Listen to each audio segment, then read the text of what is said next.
গত 7ই ডিসেম্বর 5 লক্ষ ঘণ্টে গীতা পাঠের আয়োজন করা হয়েছিল ব্রিগেড ময়দানে। উক্ত অনুষ্ঠানে উপস্থিত ছিলেন সনাতন ধর্মের সব প্রতিষ্ঠান থেকে তাদের প্রতিনিধিরা, মতুয়া সমাজের প্রতিনিধি, গঙ্গাসাগরের প্রতিনিধি। এটা কোনো রাজনৈতিক মঞ্চ নয়, এটা ছিল একটা সনাতনিক মঞ্চ। ঠিক 12:26 গীতা পাঠের আসর বসে। উক্ত অনুষ্ঠানে উপস্থিত ছিলেন রাজ্যসভার সাংসদ এবং রাজ্যপাল নিজে। রাজ্যপাল তার বক্তব্যে বলেন, নিজেদের মধ্যে বিভেদ না করে সবাই এক হওয়ার বার্তা দেন। এখানে শঙ্করাচার্যের আশ্রম থেকে হিন্দুদের 50,000 সই সংগ্রহ করা হয়েছিল। দেবাশিস গোস্বামী বলেন, ভারতবর্ষ একটা হিন্দু রাষ্ট্রে পরিণত করতে হবে, এটা তাদের দাবি। 5 লক্ষ ঘন্টায় গীতা পাঠ হচ্ছে ব্রিগেডে, লাখ লাখ মানুষের ভিড়, কী বলবে?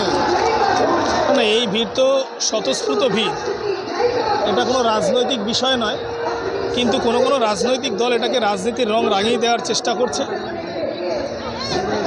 আপনারা দেখেছেন যে আমাদের তরফ থেকে মাননীয় মুখ্যমন্ত্রীকেও ইনভাইট করা হয়েছিল, কিন্তু তিনি আসেননি। তার একটাই কারণ, তিনি যদি এখানে আসেন তাহলে উনি কোনো একটা সম্প্রদায়কে বা কোনো একটা সম্প্রদায়ের বিরাজভাজন হবেন। সেই সকল দুধেল গাইরা রাগান্বিত হয়ে যদি 2026-এ তার কাছ থেকে মুখ ফিরিয়ে নেয়। তাই মমতা বন্দ্যোপাধ্যায় এখানে আসেননি, কিন্তু মমতা বন্দ্যোপাধ্যায় টিভির পর্দায় দাঁড়িয়ে আজকের এই প্রোগ্রাম দেখছেন এবং মনে মনে ভাবছেন যে না গিয়ে হয়তো বড় ভুলই করলাম, কারণ আগামী 2026-এ এই যে যারা আজকে গীতা পাঠের জন্য এখানে হাজির হয়েছেন তারা সনাতনী, তারা সনাতনকে রক্ষা করার জন্য আগামী 26-এ তারা তাদের সিদ্ধান্ত ইভিএম মেশিনের মধ্য দিয়ে দেবেন।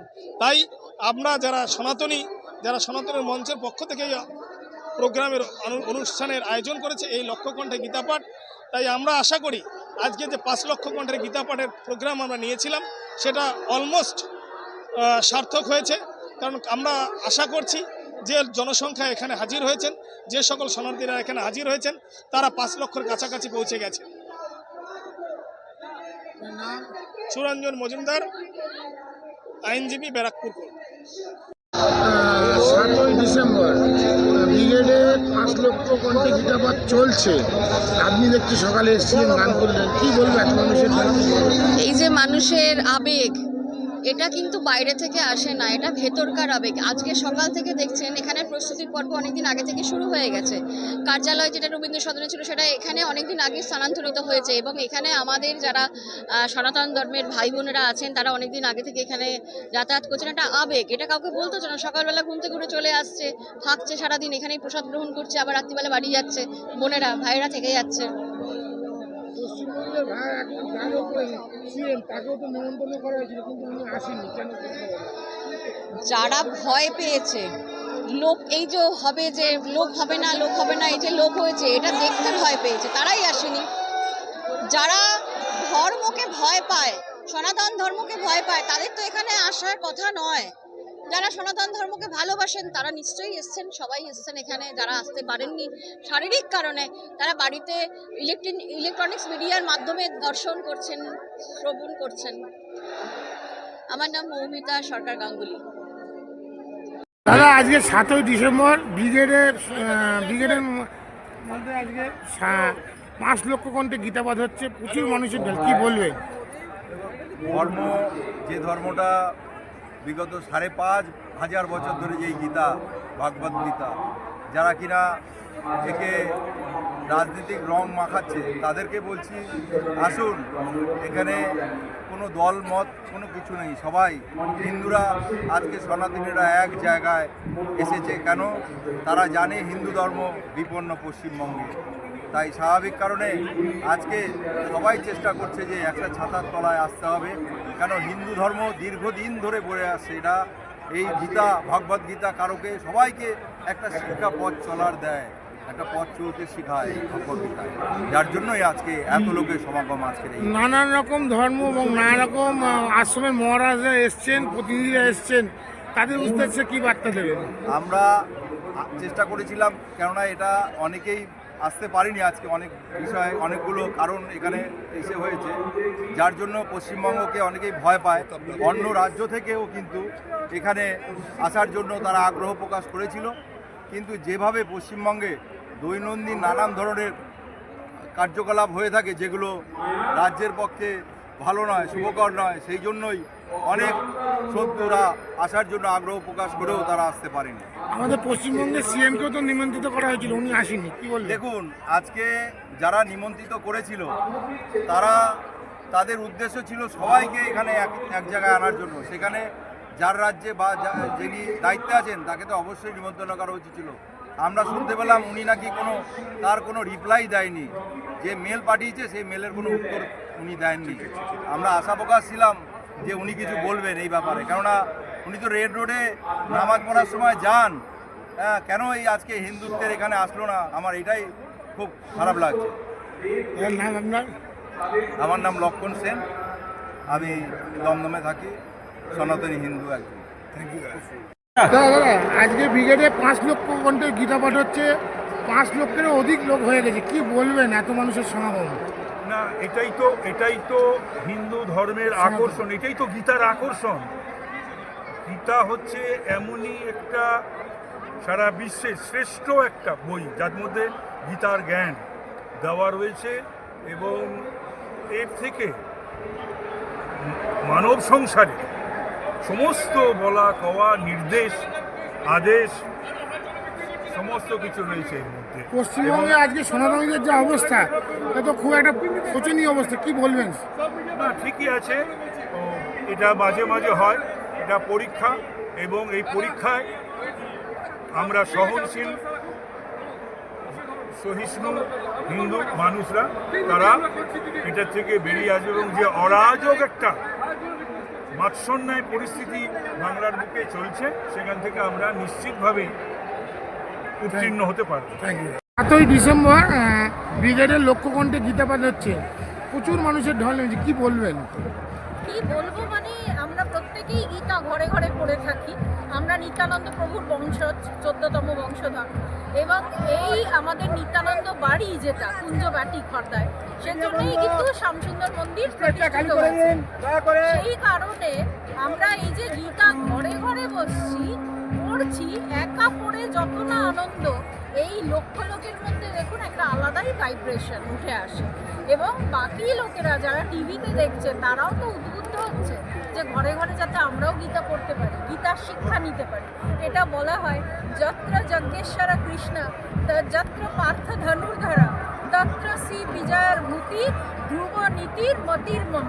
মানে সব কিছু আমার মতি, শ্রীকৃষ্ণ বলছেন, কিন্তু তবুও যেখানে শুধু কৃষ্ণ হলে হবে না, সেখানে পার্থ অর্থাৎ ধনুকধরকেও থাকতে হবে। তাই এই যে সাধু সন্তদের দেখতে পাচ্ছেন, তারা কিন্তু ধনুক নিয়ে আজকে এখানে এসেছে গীতাকে ঘরে ঘরে ছড়িয়ে দেওয়ার জন্য। दीदी, अब हिंदू जग रहा है क्या है बंगाल में? हिंदू देखिए जल तो नहीं रहा है, जग रहा है, जग रहा है जरूर, ये तो जगेगा ही, हिंदुत्व को जगना ही पड़ेगा। नमस्कार, मैं भी कुछ बोलूँ दीदी। ये है भारत राष्ट्र, हिंदू भारत राष्ट्र है, और हिंदू हरदम जगा हुए हैं, कभी सोए नहीं है। और मैं ये बोला जो सत्यमेव जयते, ऑलवेज सत्य का जय होता है। मैं मुंबई से आई हूँ, गोपाल खत्री का आह्वान से। ये मेरे बहुत जान पहचान की मेरे महाराज दीदी है, उनको मैं मानती हूँ। और आप सभी को जय सिया राम, सियापति रामचंद्र की जय। 7ই ডিসেম্বর ব্রিগেডের লক্ষ্য কণ্ঠে গীতা পাঠ হয়েছে, 5 লাখ মানুষের ঢল পড়েছিল, এখানে 5 লক্ষের বেশি অনেক মানুষ চলে এসছে, কি বলবেন মহারাজ? এটাই হচ্ছে হিন্দু জাগরণ, যে একটু প্রদীপের কোনা পেলে লক্ষ প্রদীপ জ্বলে, একটি জীবের ছোঁয়া পেলে লক্ষ জীব করে, যার মৃত্যুর কোনো সংকল্প হয়নি তার সামনে শিকড়ি দাঁড় করলে কিছু হবে না। হিন্দুরা জেগে উঠেছে, আগামী দিনে দেখতে পাচ্ছে মেঘের আড়ালে হাসছে, হিন্দু রাষ্ট্র তৈরি হতে চলেছে। পশ্চিমবঙ্গের সনাতনীদের উপরে খুব একটা যে ভালো প্রভাব তা নেই, কি বলবেন? পশ্চিমবঙ্গ এখন খাদের কিনারে পাহাড়ের কিনারে দাঁড়িয়ে আছে, যা পরিস্থিতি যে কোনো মুহূর্তে পড়ে যেতে পারে। কারণ আগামী 26-এ যদি পরিবর্তন না হয়, আমরা বাঙালিরা বুঝতে পারছি আজকে যার জন্য সাধুরা রাস্তায় নেমেছে যে আগামী ভবিষ্যৎ পশ্চিমবঙ্গের কী হতে চলেছে। Thank you. আপনার নাম আর কোথা থেকে এসেছেন? চন্দ্রশেখরানন্দ মহারাজ, গঙ্গাসাগর প্রবীণগুড়ি সংগঠন। 7ই ডিসেম্বর ব্রিগেডে লক্ষ্যখণ্ডে গীতাপাঠ হচ্ছে, হাজার হাজার মানুষের ঢল। সনাতনীদের ওপরে পশ্চিমবঙ্গের অবস্থা খুব একটা ভালো না, কি বলবেন? দেখুন, আমরা গীতা পাঠে ব্রতী হয়েছি প্রথমত। দ্বিতীয়ত হচ্ছে আমরা চাই সকলের কল্যাণ। আমাদের ভারতবর্ষের সংস্কৃতি সর্বে ভবন্তু সুখিনঃ সর্বে সন্তু নিরাময়াঃ। আমরা সকলের ভালো চাই, সকলের মঙ্গল চাই। আর ভারতবর্ষের যে ইদানিং পরিস্থিতি দেখা যাচ্ছে, সনাতনের ওপর যেভাবে আক্রমণ চলছে তার কিন্তু আমরা প্রতিবাদ চালিয়েই যাব, প্রতিবাদ আমাদের থাকবে। আজকে আমরা শুভক্ষণে উপস্থিত হয়েছি গীতা পাঠে, এবং এই গীতা পাঠের মধ্যে দিয়ে সমগ্র ভারতবাসী তথা বিশ্বের কল্যাণই হবে।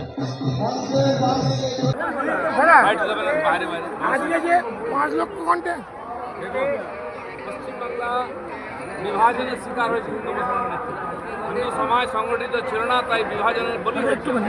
লক্ষ লক্ষ মানুষ এখনো দাস জীবন যাপন করছে। বাংলাদেশে আমাদের ভাইরা অত্যাচারিত হচ্ছে, মঠ মন্দির ধ্বংস করে মামুনের ইজ্জত নষ্ট হচ্ছে।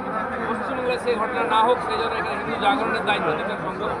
তারা আমাদের আদেশ করেছেন, আসুন লক্ষ লক্ষ সংখ্যায় গীতা পাঠ করে হিন্দুকে সংগঠিত করি, যাতে দ্বিতীয় আবার বিভাজন না হয়, হিন্দুকে স্বাধীন না হতে হয়। হিন্দু রাষ্ট্র ভারতবর্ষের মাথা উঁচু করে বাঁচবে। এখানে 10বার ভগবান জন্মেছেন। শ্রীকৃষ্ণের গীতা ডিসেম্বর সনাতনীদের ওপরে আজকে লক্ষ্যখণ্ডে গীতাপাঠ হচ্ছে, এতে কি বলবেন মহারাজ? এখন এই যে গীতা পাঠের 5 লক্ষ খণ্ডে গীতা পাঠের আয়োজন, এটা হিন্দুদের সনাতনীদের পক্ষে এক বিশেষ সম্পদ। যে কথা গীতার শেষ কথা ভগবান বলেছেন, সর্বধর্মাৎ পরিত্যাজ্য মামেকং শরণং ব্রজ অহং ত্বং সর্বপাপেভ্যো মোক্ষয়িষ্যামি মা শুচঃ। এই হচ্ছে গীতার শেষ কথা। সুতরাং সমস্ত কিছু ভুলে গিয়ে, জাতি বর্ণ আশ্রম যে সমস্ত ভুলে গিয়ে, শুধু 5 লক্ষ কেন, 50 কোটি কেন, আজ ভারতবর্ষের যে 140 কোটি মানুষ, তারা যদি সমস্যারে গীতার গুণকীর্তন করে, তাহলে তাদের আলটিমেট গোল যে ভগবত ধাম, তারা সেখানে ফিরে যেতে পারবে। সেইটাই গৌড়ীয় মঠের সিদ্ধান্ত, back to God and back to home. This is the message of Shri Chaitanya philosophy or Shri Gaudiya Math. আজ অল শ্রী চৈতন্য মহাপ্রভুর বাণীতে প্রচারিত। দিকে সনাতনীদের ওপরে যে আঘাত হানছে আজকের এই পশ্চিমবঙ্গের থেকে, এই ব্যাপারে আপনি কি বলতে চান? এই সনাতনীদের উপরে যে আঘাত হানছে, এটা কালের প্রভাব। কিন্তু এখানে দরকার ইউনাইটেড স্ট্রেংথ। সকলে একত্রিত হয়ে সমস্ত জাতি ধর্ম বর্ণ ভুলে গিয়ে এক গীতার মন্ত্রে একং শাস্ত্রং দেবপুত্র গীত একং দেব দেবপুত্র এব এক মন্ত্রস্তিস্য নামানি জাতি কর্ম ব্যক্তদেশ্য দেবস্য দেবা। সেই নাম হচ্ছে আর কিছু নয়, কলিযুগের হরে কৃষ্ণ কৃষ্ণ কৃষ্ণ হরে হরে, হরে রাম রাম রাম হরে হরে। ব্রিগেড ময়দানে 5ই নভেম্বর লক্ষ্যকণ্ঠে গীতাপাঠ হচ্ছে, কি বলবেন? দেখুন, প্রথমত তো এই মঞ্চে আজকে উপস্থিত হতে আমি মনে করছি অভিভূত খুব। এবং সেই সাথে এক কথা বলবো যে গীতায় যে মূল বার্তা আছে যে নিজে ভালো থাকো, অপরকে ভালো রাখো। আমরা সমাজের দিকে হাত বাড়াই না। একটা শিশু থেকে বৃদ্ধ পর্যন্ত প্রত্যেকটা মানুষ মানসিক চাপে ভোগে। গীতায় শেখায় প্রত্যেকটা মুহূর্তে আমরা কী করে স্থিতপ্রজ্ঞ থাকতে পারি।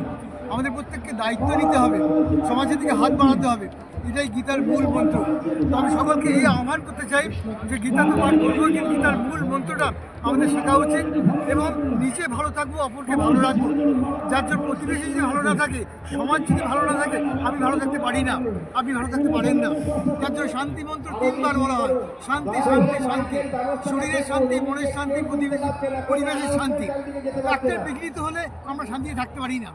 তো আমার গুরুদেব পরম পূজ্য রবীন্দ্রনাথের একটাই বার্তা, নিজে ভালো থাকো, অপরকে ভালো রাখো, প্রত্যেকের মুখের জন্য হাসি থাকে। এটাই গীতার মূল বার্তা। কলিযুগে এসে এই অবস্থায় আজকে সনাতনীদের অবস্থা খুবই শোচনীয়, কি বলবেন? দেখুন, সমাজে যে খারাপ কাজটা হচ্ছে না, এটা মুসলিম হাতে গুনে কয়েকটা লোকের জন্য। আমরা ভালো মানুষরা হাত গুটিয়ে বসে আছি। ভালো মানুষদের এগিয়ে আসতে হবে, দায়িত্ব নিতে হবে, সমাজের হাত বাড়াতে হবে, তাহলেই সনাতন ধর্মকে আমরা একত্রিত করতে পারবো, সবাই মিলেমিশে কাজ করতে পারবো। আমার নাম স্বামী শ্রদ্ধানন্দ, আর্ট অফ লিভিং থেকে স্বামী গুরুদেব শ্রী শ্রী রবিশঙ্কর জিকে রিপ্রেজেন্ট করছে। সত্যতেতা দাপর কলি, কোন যুগে যুগে আমার গীতার বাণী অবতার হয়ে থাকবে, অমর হয়ে থাকবে। সকল ধর্ম থেকে শ্রেষ্ঠ ধর্ম গীতা ধর্ম। কোনো ধর্মকে রাখতে না, আমার গীতা ধর্ম সকল ধর্মকে রাখতে পারে। এটা ভারত ভূমি জয় হোক, জয় হোক, স্বর্গমত্ত পাতাল জয় হোক, রাধে গোবিন্দ, ভারত ভূমি কি জয় হোক। 7ই ডিসেম্বর ব্রিগেডে লক্ষ্যখণ্ডে গীতা বাজাচ্ছে, 5 লক্ষের অধিক হয়ে গেছে। কি বলবেন এত মানুষের পশ্চিমবঙ্গে অধর্ম বিনাশ হয়ে ধর্ম প্রতিষ্ঠা হবে আগামী দিনে। এক কথায় উত্তর, অধর্ম বিনাশ হবে, ধর্ম প্রতিষ্ঠা হবে। সনাতনীদের ওপরে যে আজকে এই জায়গায় পরিস্থিতি এসে দাঁড়িয়েছে, কি বলবেন তার? এটা হচ্ছে কুরুক্ষেত্রের ময়দান, আজকে ব্রিগেড নয়, আজকে কুরুক্ষেত্রের ময়দান হয়ে গেছে, কুরুক্ষেত্র তৈরি হয়ে গেছে। যে রণভূমি থেকে শ্রীকৃষ্ণ অধর্মের বাণী শুনিয়েছে, বিনাশ করে ধর্মের বাণী শুনিয়েছিলেন, আজকে সেই কুরুক্ষেত্র। সামনে দেখুন দাঁড়িয়ে রয়েছে আমার সেই শ্রী চৈতন্য মহাপ্রভু, সেই ক্ষুদিরাম, সেই নেতাজি, সেই বিনয় বদল দীনেশ, স্বামী বিবেকানন্দ, প্রণানন্দী মহারাজ সব সামনে রয়েছে, যারা ধর্ম প্রতিষ্ঠা করবে আগামী দিনে।